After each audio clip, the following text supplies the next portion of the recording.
Live from New Delhi, you're watching DD India News Hour, India's voice to the world. I'm Siddharth Bharadwaj. Coming up in the next hour. India's Prime Minister Narendra Modi attends Quad Summit in Wilmington, Delaware. Says free, open, peaceful and prosperous Indo-Pacific are priority. Key joint initiatives announced.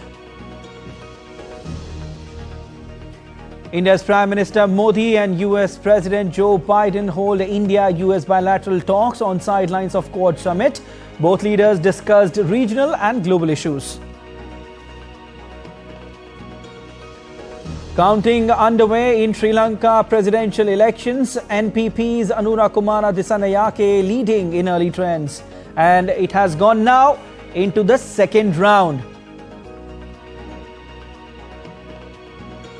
Hezbollah, Israel exchange heavy fire after deadly Israeli strike. Israel orders closing of schools and restricted gatherings in many northern areas. India thrashed Bangladesh by 280 runs in first test in Chennai. Ashwin shines with 6-wicket haul.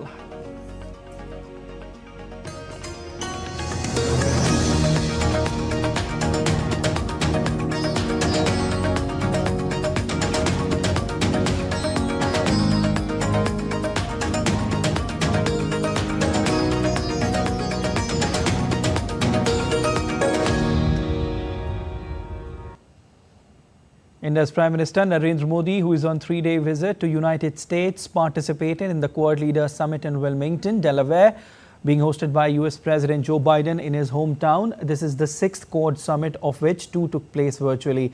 While Prime Minister Modi used the acronym for the Quad as Quick Unified Assistance Delivery and underlined the need to establish Indo-Pacific inclusivity and prosperity as the grouping's shared priority. Quad leaders appreciated him for the leadership role in the Indian Ocean. President Biden said that the US has things to learn from India's experience and leadership in the Indian Ocean. The Quad has become a pivotal force in shaping shifting geopolitical dynamics.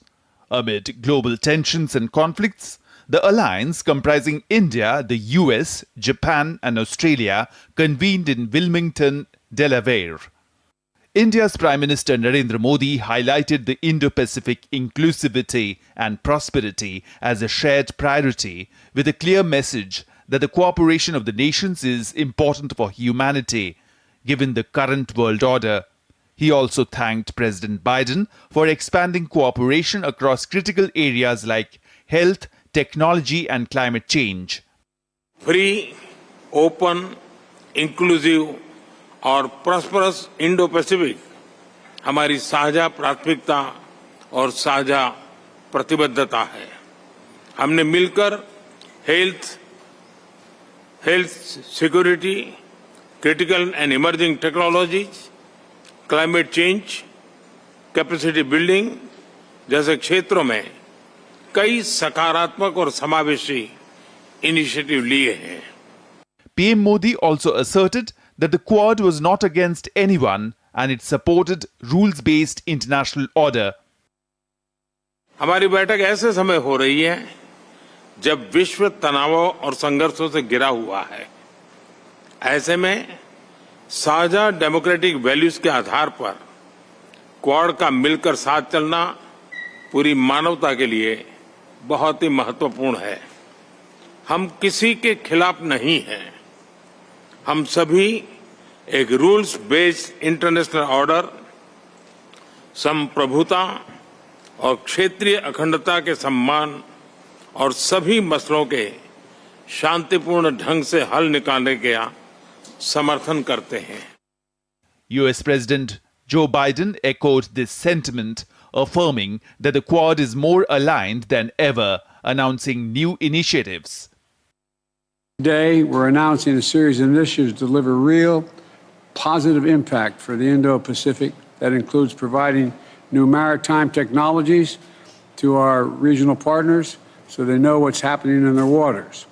Launching cooperation between Coast Guards for the first time, and expanding the Quad Fellowship to include students from Southeast Asia. Japanese PM and his Australian counterpart further stressed on the need of an institution like Quad that plays a crucial role in strengthening security and peace in the region. They called Quad to work together for a more secure and open international order. It is ever more important for us, the Quad, who share values such as freedom and democracy, to continue to demonstrate our firm commitment to our common vision of FOIP, the free and open Indo-Pacific, to the international community. Partnerships like the Quad are crucial, providing us with an avenue to discuss shared responsibilities and goals and strengthening the enduring relationships necessary for lasting stability. In an ever-evolving world, the Quad's commitment to a free, open and inclusive Indo-Pacific is crucial for the future of global stability and cooperation. With Amritpal Singh in the United States, Bureau Report, DD India. India, USA, Australia and Japan expressed serious concern about the coercive and intimidating maneuvers in South China Sea. In the joint declaration named as Wilmington Declaration, the leaders of Quad countries came out heavily against any misadventure that break the international rules-based order. Countries participating in Quad Summit emphasized the urgent need to make UNSC more representative, inclusive, transparent, democratic and accountable. The Quad nations in their declaration expressed an unequivocal condemnation against terrorism and violent extremism in all its form and manifestations, including cross-border terrorism, and affirmed commitment for international cooperation. The Quad nations also announces key initiatives to address the development priorities of the Indo-Pacific region and of the global community. These initiatives include Quad Cancer Moonshot to combat cervical cancer, Maritime Initiative for training in the Indo-Pacific, Quad at Sea Ship Observer Mission to advance maritime safety, Quad Ports of the Future Partnership to support port infrastructure, Quad Principles for Development and Deployment of Digital Public Infrastructure, Semiconductor Supply Chains Contingency Network for Cooperation, Collective Quad Effort to Boost Energy Efficiency, Establishment of Space-Based Web Portal for Mauritius by India, Additional Quad STEM Fellowship for Engineering Degree for Indo-Pacific students in India, Creating Quad Investors Network for Strategic Technology, Enhancing People-to-People Initiatives, Working Together to Address Regional and Global Issues, Enduring Partners for the Indo-Pacific. Briefing the media in New York on PM Modi's interactions with leaders in Quad Summit and his separate bilateral meetings, Foreign Secretary Vikram Misri said that there were all-encompassing discussion on issues of mutual cooperation as well as regional and international development. He informed the media that Quad has launched an Indo-Pacific Logistics Network pilot project to pursue shared airlift capacity in order to support civilian response to natural disasters more rapidly. The partners also launched the first ever Quad at Sea Ship Observer Mission. This will take place in 2025 to improve interoperability and advance maritime safety between our respective coast guards across the Indo-Pacific. The Quad Indo-Pacific Logistics Network project will pursue shared airlift capacity among our nations and leverage our collective logistics strengths to support civilian response to natural disasters more efficiently and more rapidly. India's Foreign Secretary said that during bilateral talks with US President Joe Biden, recent developments in Bangladesh also came up for discussion and both leaders resolved to work together. Also figured in the discussions. And there was an exchange of views with regard to the situation there. All right, and to give more details on this, we've been joined by DD India correspondent Amritpal Singh, who is joining us from New York. Hello, Amritpal. We saw the joint statement of the Quad Leaders Summit. Amrit, what was the crux of the leaders' discussion? Well, the leaders discussed that Quad should be used for common global good and for the good of humanity, with the Prime Minister especially stressing that though there are concerns in certain quarters about unilateralism of particular countries, but the idea of the Quad is that they are not against any particular country. It is to collectively come for the global good and collective good of the countries of the Indo-Pacific, and they should be able to leverage their strength. So I think the central message emanating out of the 4th in-person and the 6th Quad Leaders Summit held in Delaware on day 1 of the Prime Minister's visit was very clear that the Quad is here to stay, the Quad is here to assist, and the Quad is here to deliver for the good of humanity. Okay, Amrit, Prime Minister Narendra Modi held an extremely fruitful meeting with US President Biden.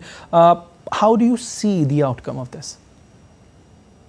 Well, the optics of the Prime Minister's meeting with the President were very positive. You could see the warmthness in relationship. In fact, the Prime Minister telling President Biden कि जब आप अपने घर के दरवाजे खोल देते हैं, आप अपने दिल के दरवाजे खोलते हैं. That when you open the doors of your home, you open the doors of your heart. So that really conveyed the essence of the meeting. They discussed the entire gamut, use of technology for betterment, etc. But essentially, sending that message that this is an institutionalized relationship which has, though President Biden is going to hang his spurs by the end of the year, but clearly the India-US relationship has gone beyond individuals, though the human agency plays an important role, but it has gone beyond individuals and is looking, they are looking at strengthening this relationship in the diverse areas of engagement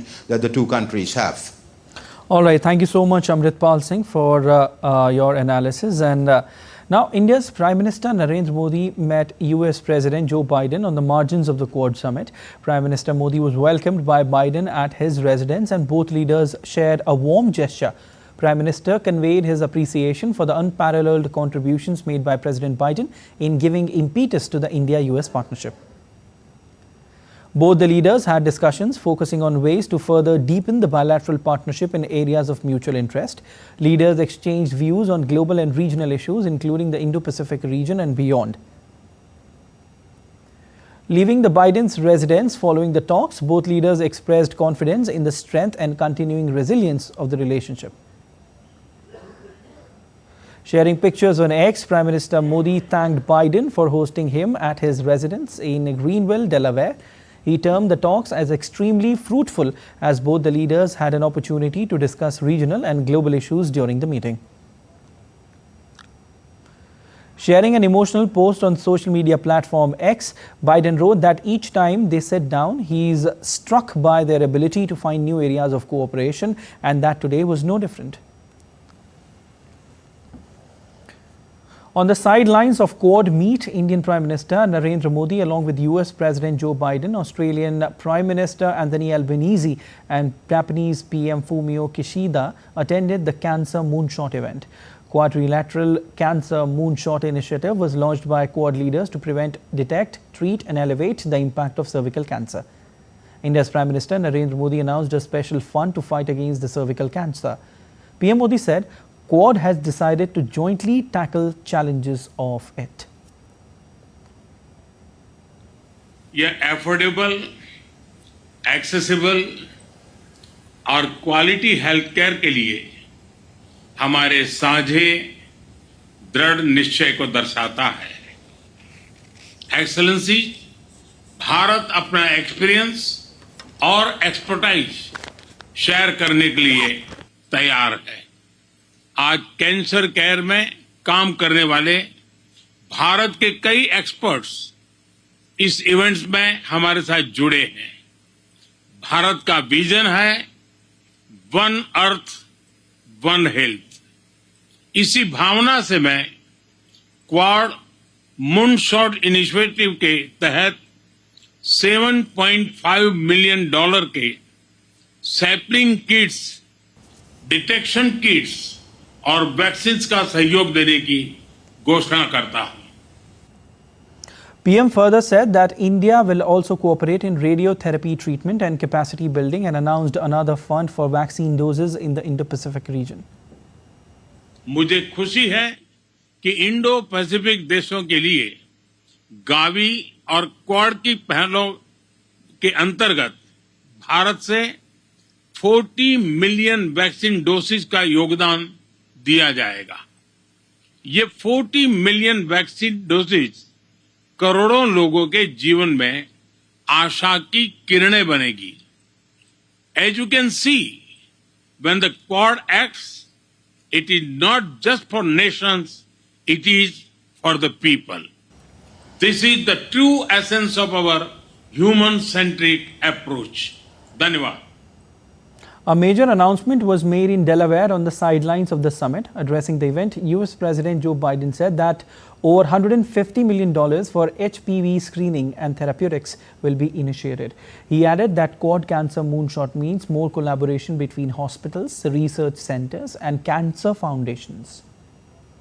Quad Cancer Moonshot means more collaboration between our hospitals, research centers, and cancer foundations. More investment in screenings, treatment, and research, and more exchanges between our countries to improve vaccination rates all across the region. Right now, only 1 in 10 women across the Indo-Pacific, which is the most populated part of the world, have received HPV vaccinations for cervical cancer. So I'm proud to announce that our 4 countries, the leaders behind me, and many organizations here today are committing over $150 million for HPV screening and therapeutics. And next year, doctors and nurses from the U.S. Navy will begin a program to train Indo-Pacific counterparts in conducting cervical cancer screening and vaccination so we can reach every woman in the region.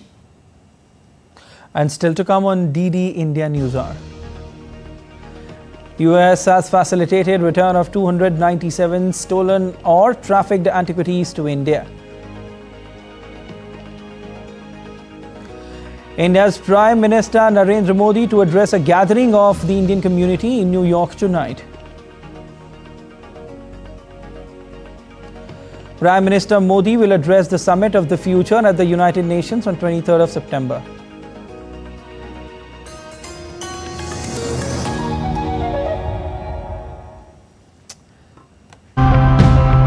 We need to look at waste as a resource. There are many possibilities and opportunities here, starting from the water that we use to brush our teeth in the morning and the shirt on your back. We are always proposing a hybrid sort of operation where you're blending in technology where it's useful. This recycling unit helps us to save 30 to 60% of the drinking water, and we were able to prove that it saved not only water but energy too. Till now, which was considered as a waste, we are now adding value to it, which is increasing the farmer's income. At the same time, it's a raw material for a different line of production as well. I rework materials and use them to make carpets and other items. You could say we're recycling the fabrics.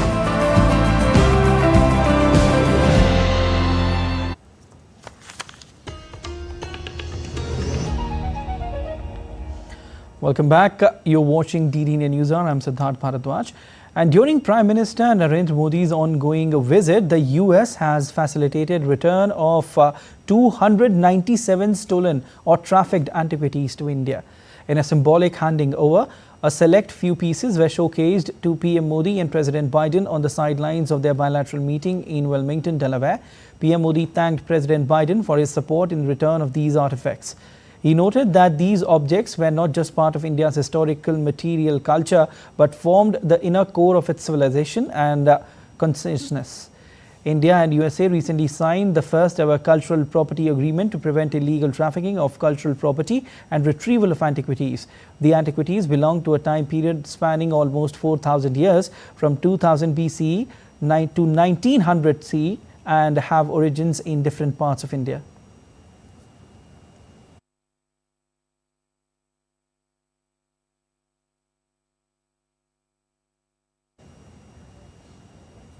India's PM Modi gifted an antique silver hand-engraved train model to President Biden, signifying the robust linkages between India and the US. The model has been customized by inscribing Delhi to Delaware on sides of the main carriage and Indian Railways on the sides of the engine in English and Hindi, based on the standard format used on passenger trains in India. This vintage silver hand-engraved train model is rare, an extraordinary piece masterfully crafted by artisans from Maharashtra, renowned for its rich heritage in silver craftsmanship. This masterpiece not only highlights the artisans' exceptional skills, but also serves as a glowing testimony to the long history of Indian Railways and its global influences. Pashmina shawl in papier mache box was the gift for First Lady of US, Jill Biden. Pashmina shawl of exceptional quality and unparalleled beauty come from Jammu and Kashmir. Pashmina shawls are heirlooms passed down through generations, carrying memories and emotions within their threads. Pashmina shawls traditionally come packed in these boxes from J&K that are renowned for their exquisite beauty and craftsmanship. India's Prime Minister Narendra Modi and his Australian counterpart Anthony Albanese held bilateral talks on the sidelines of Quad Summit in Delaware. Leaders held talks on several regional and global issues. On the sidelines of Quad Leaders Summit, India's Prime Minister Narendra Modi held bilateral talks with his Japanese counterpart Fumio Kishida. The two leaders noted that India-Japan special strategic and global partnership in its 10th year and expressed satisfaction at the progress made in the relationship. The two prime ministers reviewed the multifaceted relationship between the two countries and exchanged views to deepen cooperation further, including defense and security ties and B2B and P2P collaborations.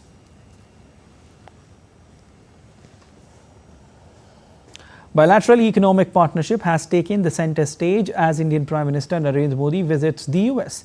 Lead India's Shubhendu Ghosh gets us more on this from New York. Take a look. Prime Minister Narendra Modi is on a 3-day visit to the United States. PM's visit is expected to give new momentum to India-US economic ties, particularly in the domain of critical and emerging technologies. On Sunday, Prime Minister will interact with top American CEOs in New York. Trade relationship between India are geopolitically aligned. Tactically, they're important. But more important, you have to understand, as the stress point goes up between US and China, the de-risking of supply chain becomes critical for US companies. And that's where India becomes very, very critical in trying to bring in much more stable supply chain from India into the US. US is the largest trading partner of India, with overall bilateral trade of over $190 billion in 2023. During financial year 23-24, US was the third largest source of FDI into India, with inflows of $4.99 billion, accounting for almost 9% of total FDI equity inflows. Many Indian companies are investing in the US. According to a recent study, 163 Indian companies invested over $40 billion in the US and created over 400,000 direct jobs. Beyond economics, US-India partnership is strengthened by deep people-to-people connections. The Indian diaspora in the United States plays a crucial role in fostering cultural and business exchanges. The economic relationship between India and the United States has entered a new era of strategic importance, with deepening cooperation in critical sectors such as technology and defense. Prime Minister Modi's US visit is expected to bring greater synergy between the two dynamic economies. Shubhendu Ghosh for TT India in New York. A mega Indian diaspora event is being organized near New York City to welcome Prime Minister Narendra Modi. Some 15,000 Indian Americans from across the US are expected to reach Nassau County for the event. DD India's Shubhendu Ghosh has more.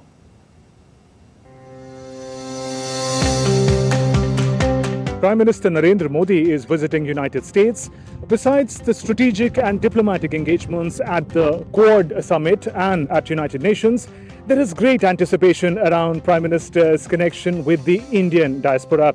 In fact, I'm standing right now in front of this mega stadium, which is the Nassau Coliseum. This is going to be the venue for this very special diaspora program that Prime Minister would be engaging in. I have with me two members from the organizing committee of this mega program, Jagdish and Suhag. Jagdish, from you, I'd like to learn, what are the arrangements made? How are you planning to make this event a memorable one? Well, it's going to be a memorable event. Just imagine the Prime Minister Narendra Modi is going to address New York after 10 years. After Madison Square Garden, this is the first time. We have been after Narendra Modi ji to come and address us, but because of his busy schedule, he couldn't do. Thank God, finally he has agreed. And just imagine, day after tomorrow, 15,000 strong New Yorkers plus people coming from 40 states of America. 500 organizations, 500 cultural program artists coming together for this mega event at this mega stadium to welcome Prime Minister Narendra Modi in Nassau County. And this is the first time ever any Prime Minister has come to Nassau County. So I was talking to the Nassau County executive, that is Mayor of Nassau County. He said, Jagdish, I'm so excited. 2 months back, I hosted a cricket team, and now I am hosting your Prime Minister, who is not only a popular leader of Bharat, but he's a global leader. Right. Suhag, from you, I'd like to learn about the name of this mega program. I understand it is called Modi and US, but one can also read it as Modi and Us. Interesting play of words. How do you see it? I think it's really up to whoever is saying it. You can say India and US and India and us, but it really means the same thing. It's about our connection with India. And it's about the Indian American diaspora being ambassadors of a cultural ethos of unity and diversity. And it's such a nice blending of cultures, because to be Indian is to be pluralistic, to be American is to be pluralistic. And that's why the US-India friendship is a natural one. And that's why Indian Americans are also a natural fit to their adopted country, the United States. Right. I understand that almost a mini India is going to be created here in terms of the cultural performances, special presentations that are going to be here when the Prime Minister arrives at the stadium. Jagdish, take us through the special programs that you've lined up for Prime Minister when he's here. Well, like I told you, 500 artists are going to perform here, and you will see a mini Bharat here. In Nassau County, in America, you'll see a mini Bharat from, participating, performing Indian arts to Bollywood, patriotic song, you can say on and on. I think Suhagji can take a little more about the cultural program, what we have lined up. Absolutely. Well, what's really wonderful about this program is that not only did it garner a tremendous response, so many internationally and nationally known artists who came forward to volunteer for the program. We have classical, folk, funky, you name it. We have every genre possible. We have north, south, east, west, and everything in between in terms of India. All of those cultures represented. So the theme of unity and diversity, it is through and through. We see it from the people that are coming, the audience, the participants, to the programming, to the volunteers. We are unity and diversity. All right. On that note, finally, the kind of role that Indian America diaspora is playing in bringing the two great democracies and societies closer. How do you reflect on that thought through this event as well? Well, I'll tell you, America being the oldest democracy and India being the largest democracy, we are natural partners. And I believe Indian American diaspora plays very important role in this. I call it people-to-people relation. The role Indian American have played for bilateral relation is amazing. Today you see we have congressman, governor of the state, and today if you see even Kamala Harris, who is half Indian, is contesting as a president of the United States. That shows how important Indian diaspora is in USA. We are very politically savvy, and hopefully in next few years you'll see Indian American as the president of United States. All right, on that hopeful note, thank you very much for speaking with DD India. So the stage is all set for the mega diaspora event when Prime Minister Narendra Modi reaches United States here in New York at Long Island. Nassau Coliseum is all ready to welcome Prime Minister Narendra Modi and the Indian diaspora with camera person Sumit Shubhendu Ghosh for DD India in New York. Prime Minister Modi will address the Summit of the Future at the United Nations on 23rd of September. DD India's Amritpal Singh reports from the UN headquarters. United Nations, the apex global body which has often been criticized for failing humanity to address its current problems. The UN is now staging a summit of the future, which has an ambitious agenda to find solutions to the emerging problems, the solutions to problems which may affect humanity in the near future, to evolve a global consensus, a pact for future which solves humanity's problems. Prime Minister Narendra Modi will be addressing world leaders on Monday at the Summit of the Future, making a strong case for keeping international commitments on sustainable development, financing for the developing countries, and transforming the global governance architecture to make it more effective and equitable. But the big question is, will world leaders be able to keep their differences aside and find solutions to the problems of the world? But despite the cynicism, it is a welcome step by the UN because, as the Mahatma once said, the future depends on what you do today. With cameraman Sumit Naudyal, this is Amritpal Singh for DD India at the UN headquarters in New York. And still to come on DD India News Hour. Trump rules out another debate with Democratic rival Vice President Kamala Harris. A mass shooting incident in Alabama in NewsNight has left at least 4 people dead and dozens wounded. French President Emmanuel Macron unveils a new cabinet.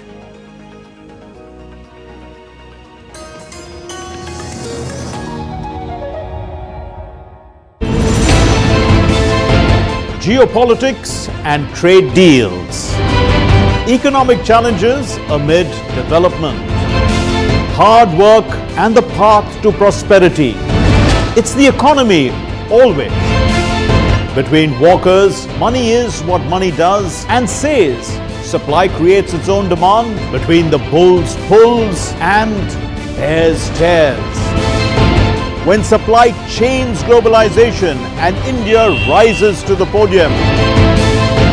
We'll get you centered with the Economic Brief at 8 p.m. every Thursday on DD India.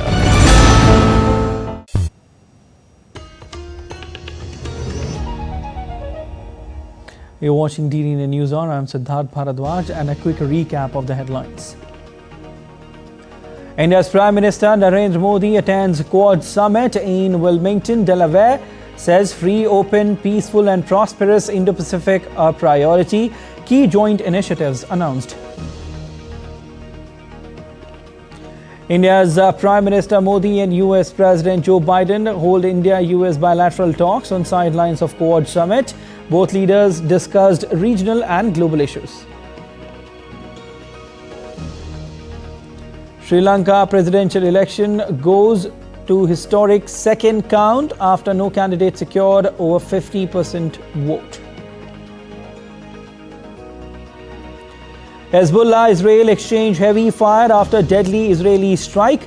Israel orders closing of schools and restricted gatherings in many northern areas. India thrashed Bangladesh by 280 runs in the first test in Chennai. Ashwin shines with 6-wicket haul.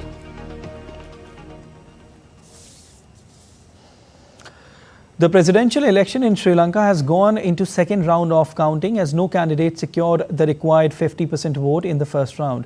Election Commission has said that all candidates except the top 2 are eliminated and second and third preference votes from other candidates will be redistributed among the 2. The candidate with highest votes will be declared victorious. Voting for the presidential election was held yesterday in what is being termed by the Election Commission as the most peaceful election in the island's history. As per the results of the first round shared by the Election Commission, the leftist leader is secured 42.31% votes, while Sajith Premadasa came second at 32.76%. The incumbent president, Ranil Wickremesinghe, who contested as an independent, came a distant third with 17% votes. All right, and to give us more details on what is happening in Sri Lanka, since we told you that it has now gone into the second round, we have Dr. Ahmed Muin Faruqi joining us from Colombo. Hello, Dr. Faruqi. We have just told our viewers that the counting has gone into the second round since no candidate could secure 50% vote, which is required, and all the other candidates have been eliminated except the top two candidates. You're at ground zero. What is happening? How's the mood? Tell us something about that. What is happening right now? Siddharth, good evening. And this election, you're right. The Election Commission has said that in the second round of counting, all other candidates will be eliminated and only the top two candidates remain. The other candidates' votes, they will be redistributed on the basis of second and third preference voting. That has also happened here yesterday. You see, to begin with, Sri Lanka has been going through a huge change ever since 2022 when Sri Lanka witnessed the economic crisis. Ever since then, there has been a huge change in terms of several things. First of them was that uniting on the lines of key issues like economy. This election has seen several firsts. Now, if you talk about going to the second round, that's a very important, historic moment in Sri Lankan elections. Ever since the elections were being held for the executive presidents from 1970s. So that's a very important development. The second is the complete decimation of the previous winner, the party that is SLPP, which was the party of the Rajapaksa. Gotabaya Rajapaksa had won last election riding on the flank of nationalism from SLPP. And this time around, that party has gone into single-digit percentage of 2%, 2.5%. That's another major development. Thirdly, I also have to mention here that this has been termed as one of the most peaceful election that the island nation has seen. In fact, they have been terming this as the most peaceful. But of course, there had been a few violations of the election laws, but that apart, there has not been any incident of violence. Mood, as per what I can see outside, is that since last night till today afternoon to 12 p.m., there was a curfew, so people were not coming out. They were staying indoors. But as of now, we can see a few people who are coming out and trying to, go about their regular work. However, there is definitely, there's a sense of requirement for a desire for a change, and that is what has been seen in terms of how people have voted for candidates who are apart from the incumbent. Now, if I have to add this, the incumbent president is completely out of the race, as all other candidates apart from the top two are eliminated. The incumbent president came third at 17% vote, and he is out of the race. And this is something which is another historic development that has happened. I don't think it has happened ever earlier that an incumbent president not coming in the top two. But Dr. Faruqi, wasn't it on the cards already? As per the polls were suggesting, people were talking there that Ranil Wickremesinghe, is having very less chance this time around.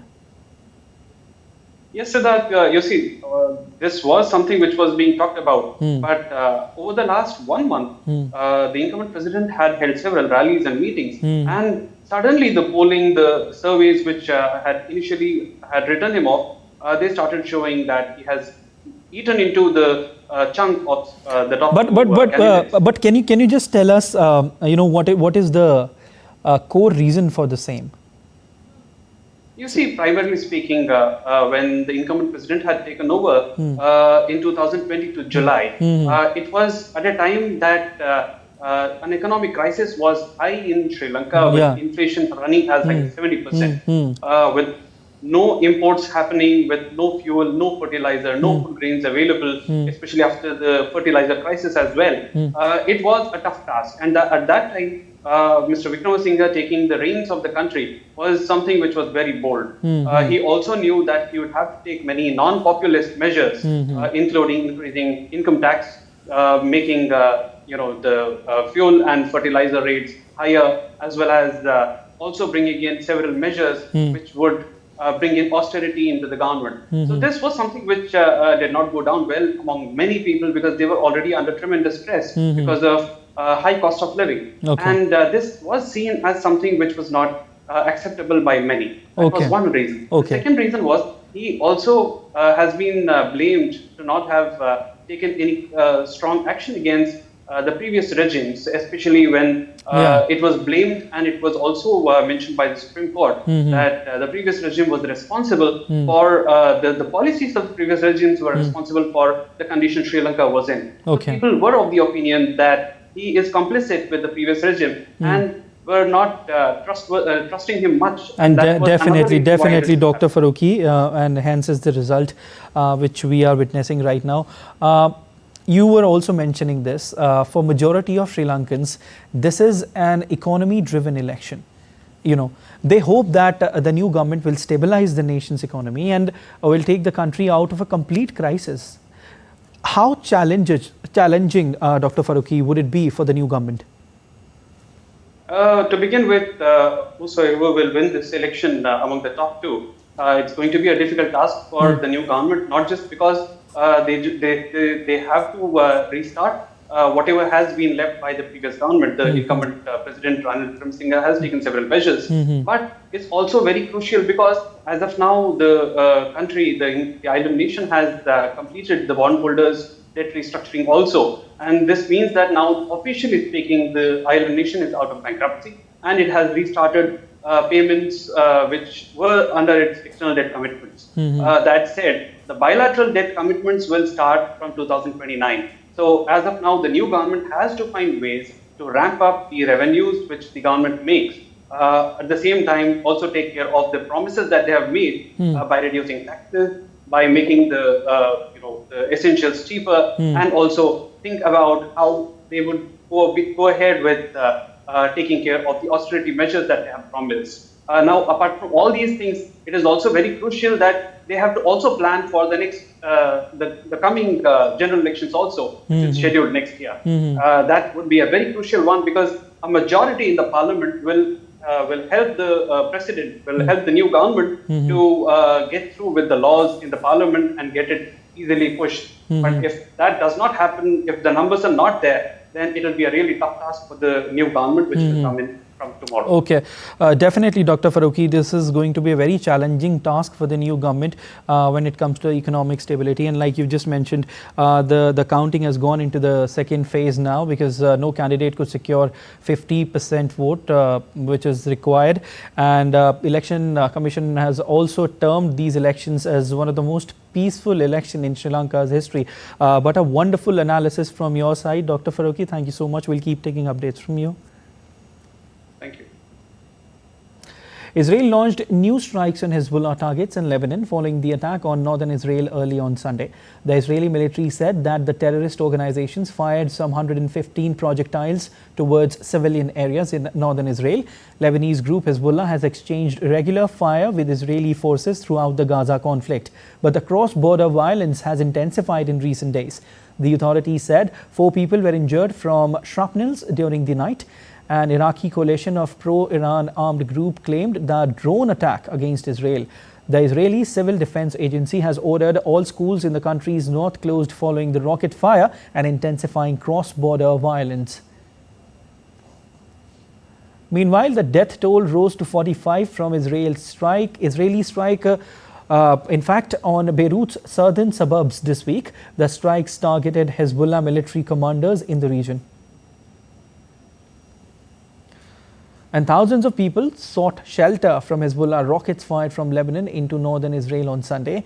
UN official warned of imminent regional catastrophe from the worsening violence.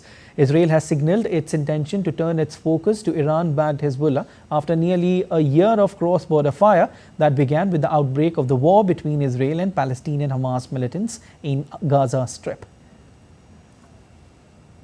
Following the exchange of strikes, Israeli president on Sunday said Lebanon has been hijacked by Hezbollah. He further stressed that Israel does not want war with Lebanon. Israel is not interested to be at war with Lebanon. I'm actually saying something very, very clear. We do not want to get into a war with Lebanon, but Lebanon has been hijacked by a terror organization, which is also a political party in Lebanon, called Hezbollah. It's been armed to its teeth by the Iranian empire of evil. And all of these leaders were eradicated on Friday by the Israeli attack. All of these leaders were meeting together in order to launch the same horrific, horrendous attack that we had on October 7th by Hamas. All right, DD India correspondent Akshay Dongre will be joining us shortly. But meanwhile, Israeli Prime Minister Benjamin Netanyahu said on Sunday that Israel has struck Hezbollah in ways it never imagined. Highlighting the intensity of recent military actions against the group, he said, if Hezbollah has not understood the message, I promise you it will understand the message. Israeli Defense Minister said on Sunday that Hezbollah feels hunted amid escalating tensions and rocket fire from Lebanon into Israel. Meanwhile, the Israeli military released video on Sunday showing multiple interceptions of rockets fired by Lebanon-based Hezbollah. Over the course of the night, Israel and Hezbollah exchanged heavy fire into Sunday, with the Israeli warplanes carrying out the most intense bombardment in almost a year of conflict across Lebanon's south, and Hezbollah firing rockets deep into northern Israel. UN Secretary General Antonio Guterres, in an interview, said that lack of accountability of UN staff killings is Gaza unacceptable. He also stressed on effective investigation and accountability for deaths. Fortunately, the institutions we have shown an enormous difficulty in making sure that accountability takes place. We have courts, but we see that the decisions of courts are not respected, and it is this kind of limbo of accountability that is totally unacceptable, and that requires also a serious reflection, namely in the context of the Summit of the Future and in the context of all attempts to do a serious reform of our institutions.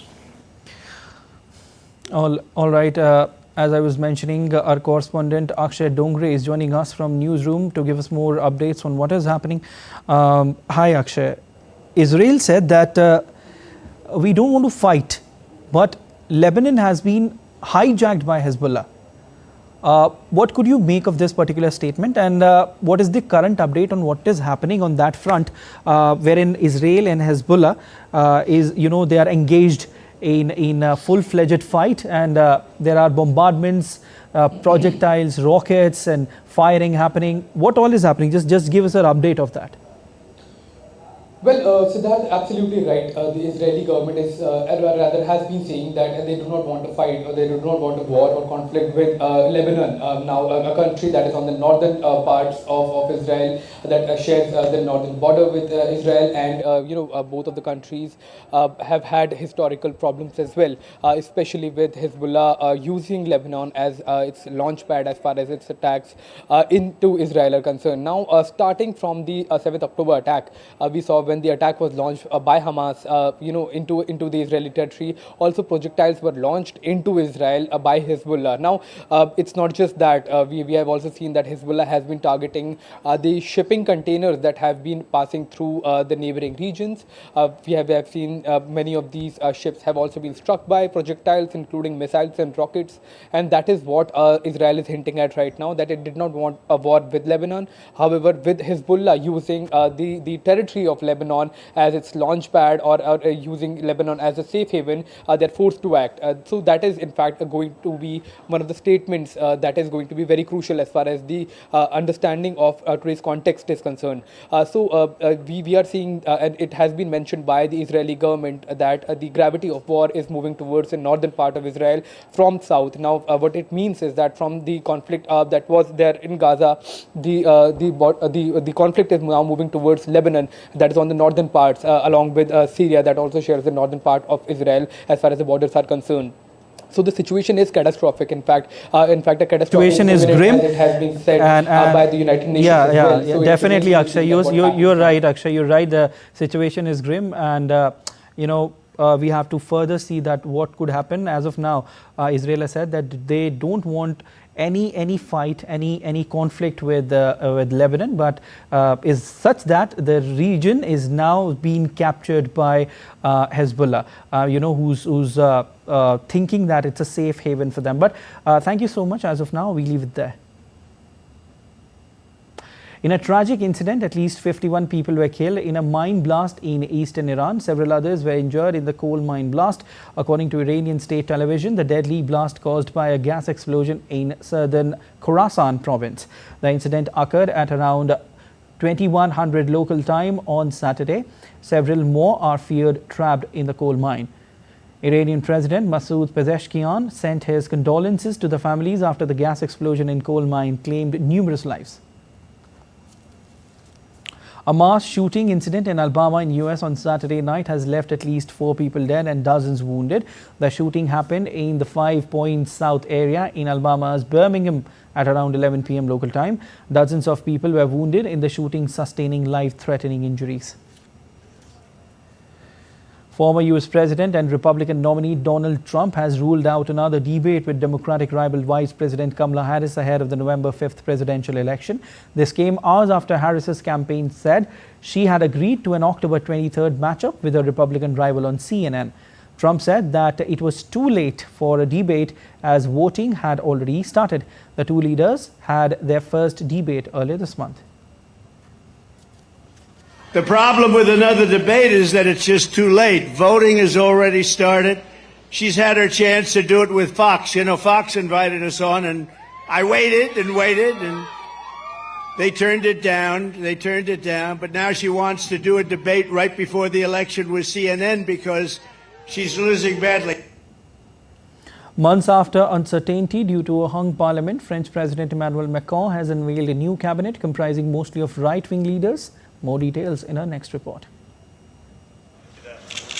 After months of political deadlock following a snap election, French President Emmanuel Macron has finally announced a new government dominated by the right wing. The cabinet, which will be led by Prime Minister Michel Barnier, has 39 members. The Justice Minister is the only left-wing leader in the cabinet. The move is likely to fuel political discontent as the left parties secured most votes in the second round of the French polls. A day before the announcement of the cabinet, thousands of far-left activists gathered in Paris to protest against Macron and Barnier.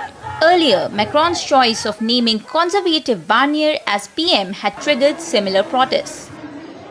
On the streets of Paris, ordinary people seemed surprised over the left wing's small share in the cabinet. It's surprising we have ministers mostly from the right, although legislative election was not in their favor. And with the immigration law last year, we saw that there was already a turn towards the right. And so I hope there will quickly be a vote of no confidence. I hope they don't last very long because this is a bit incomprehensible democratically speaking. PM Barnier has a tough road ahead. He has to keep the ruling alliance together and also ensure that the parliament adopts the 2025 budget. Bureau Report, DD India. You're watching DD India News On. Time now for sport. And Ravichandran Ashwin wreaked havoc on Bangladesh and claimed 6 wickets for 88 runs. India registered a comprehensive 280-run victory inside 4 days in the opening test with a 1-0 lead in 2-match series on Sunday, chasing a mammoth 515 victory target. Bangladesh were all out for 234, with only skipper Najmul Hossain Chanto offering some resistance with the bat. He scored 82. Ashwin was the pick of the bowlers, while Jadeja returned with the figure of 3 for 58 runs. Following Shakib Al Hasan's dismissal, Bangladesh batting collapsed to lose the match with 5 sessions to spare.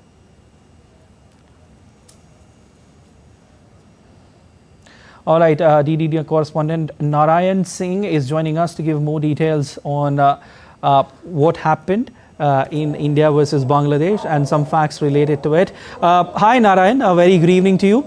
It's a day which is full of excitement for all the Indian fans, for all the fans who are watching the India versus Bangladesh, as they could not win this test as well against India. And in a wonderful and in a brilliant manner, India finished this test. You know, brilliant performance by all the batters, brilliant performance by bowlers. On this track, How do you analyze this test match?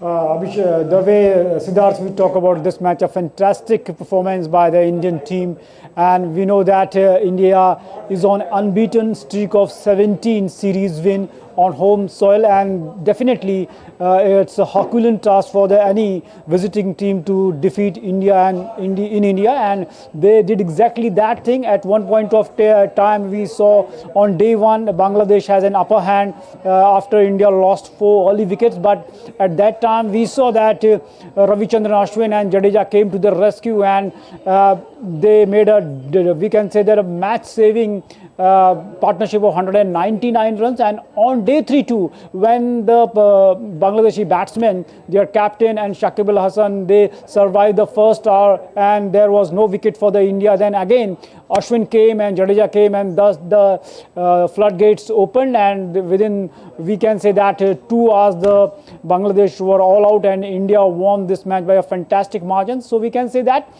fantastic performance Ravi Ashwin, and a double act by him, first a century in the first inning, and after that 6 wicket haul in the second. So all in all, a big win for India. Definitely. Very quickly, Narayan, young blood is contributing magnificently to India's squad, be it Rishabh Pant, be it Shubman Gill. They are scoring and magnificently scoring.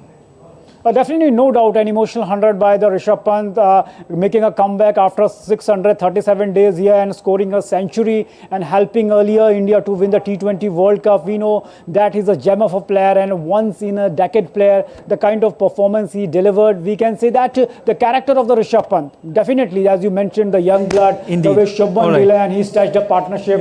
Kudos to them. Definitely, and Narayan, hats off to Rishabh Pant, the way he made his comeback to the team and now scoring runs with the pace he's scoring runs, certainly seems like that the future is bright for the Indian Test team. Thank you so much. We leave it there, Narayan. That's all for this edition of DD India News Hour, but let us know your thoughts on the news of the day. For those on the go, you can get all the latest news and updates from India and across the world on DD India mobile app. The app is available on both Android and iOS platforms. So you can scan the QR code on the screen to download now. We'll be back with more news as it breaks here on DD India. I'm Siddharth Bharadwaj from all of us here in Delhi. Thanks for watching DD India News Hour.